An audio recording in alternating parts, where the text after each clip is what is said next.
Haywood Street Congregation ministry is something that we started planning for probably 10 years ago. It became apparent that the congregation wanted to be active with the inner city folks and wanted to be in ministry to people who are downtown, which is in Asheville is a wide variety of people. We're feeding 250 people a week. We have a big clothing closet, and we have a very moving worship service every Wednesday led by Brian, who's a very passionate young man about this kind of work. Now there are about 1,000 reasons why I'm Christian. About 1,000 reasons why I follow Jesus. But maybe most important of all is that when he comes on the scene, the circle gets opened up.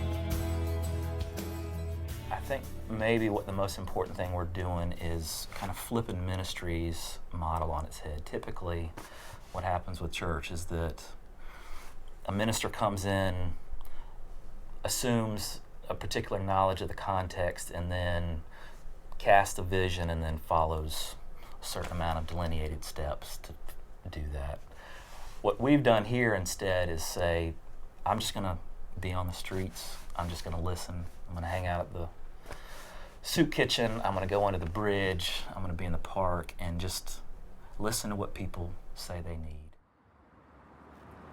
When I'm on the streets with people, the primary thing they tell me is once they get into Asheville, you know, folks coming out of town don't have any connections with people, and this is where they get sent. And so this is probably the most infamous spot in all of Asheville for the homeless.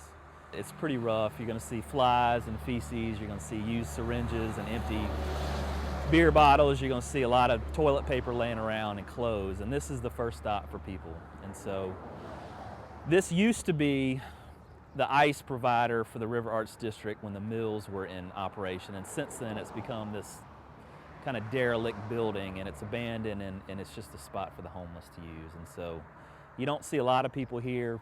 You don't see people here during the daytime. It's mostly just overnight shelter for the homeless, and it's pretty rough. It's pretty rough.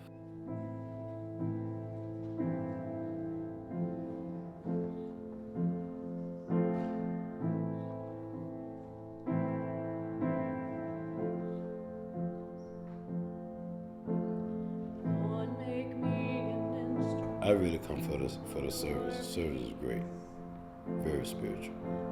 It's like a people service. Like you share your testimony and they share their testimony. And it's all about God, and you can just feel it. You know what I'm saying? And then we pray for one another.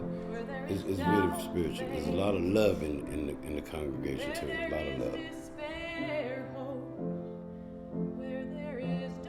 Really the biggest thing the church does is tell people that they're loved. And I know that certainly in my profession, with any of my clients, homeless or not, that's not something I get to tell them or necessarily even show them. You know, I'm to be objective and professional and maintain a professional boundary between myself and my clients. When I'm here, I'm just Robin. And I can sit with someone who's homeless and hold their hand. And I can bring my needs to them, which is incredible. I think it's on average maybe 80 people per week that come to the service alone, and that's pretty big for an upstart church. And to have such the diversity, more people from all different walks of life come to the services here, anywhere from the business person to the homemaker to the homeless person to any sort of housed person to students. I think in a lot of our churches we get the idea that we need to bring our best selves. Here, you can bring your broken self.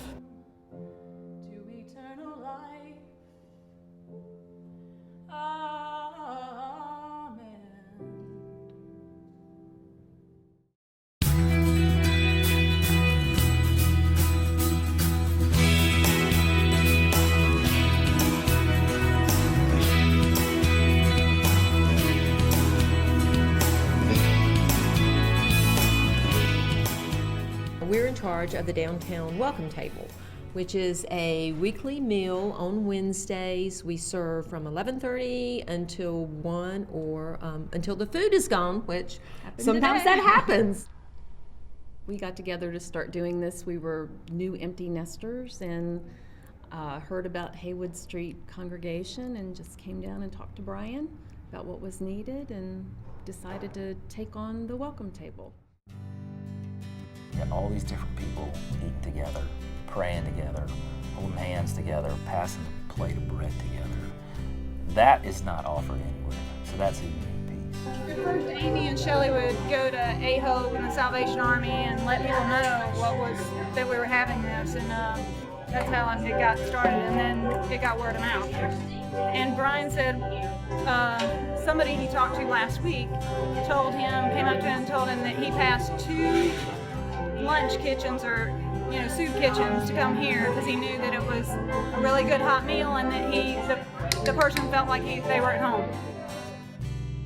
We serve a lot of homeless people. We serve a lot of bankers, lawyers, just people in the community. The whole idea is to have a community table. Each of the tables are round so that people are sitting around the table getting to know each other, developing relationships.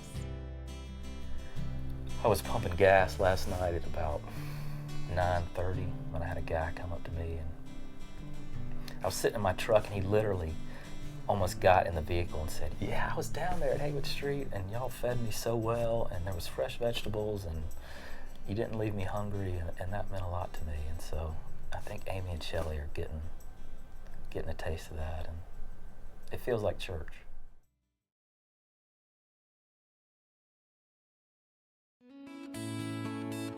They have blankets, they have shirts, shoes, belts, underwears that haven't even been used yet.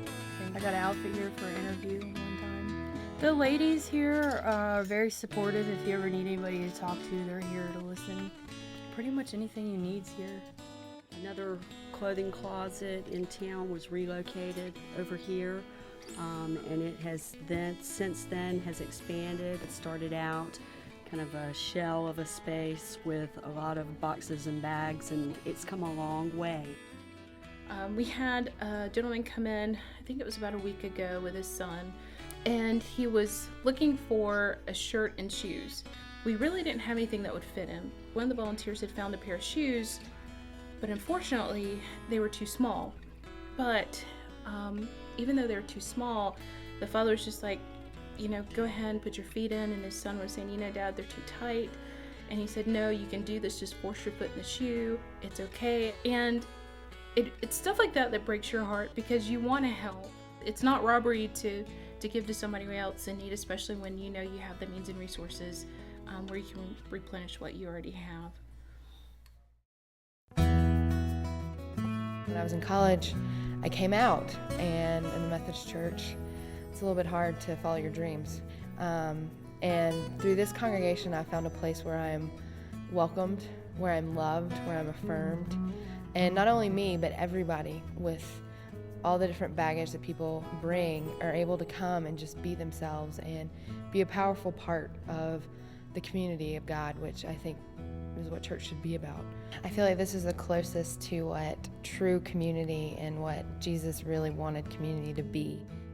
If there is a group that needs a church to help them deal with their problems, it's a church like the Haywood Street.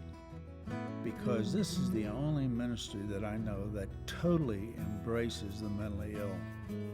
One of the most discriminated, persecuted minorities, not only today, but in the history of mankind.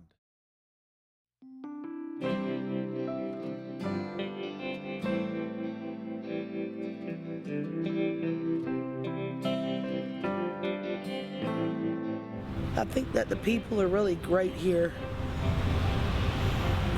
They accept people for who they are. I'm thankful to everyone in town that's put forth effort to help us who are less fortunate than them.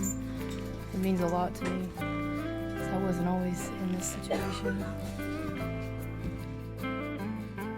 I mean, people actually talking to you like you're a real person means a lot, especially whenever you've been shunned by the rest of society.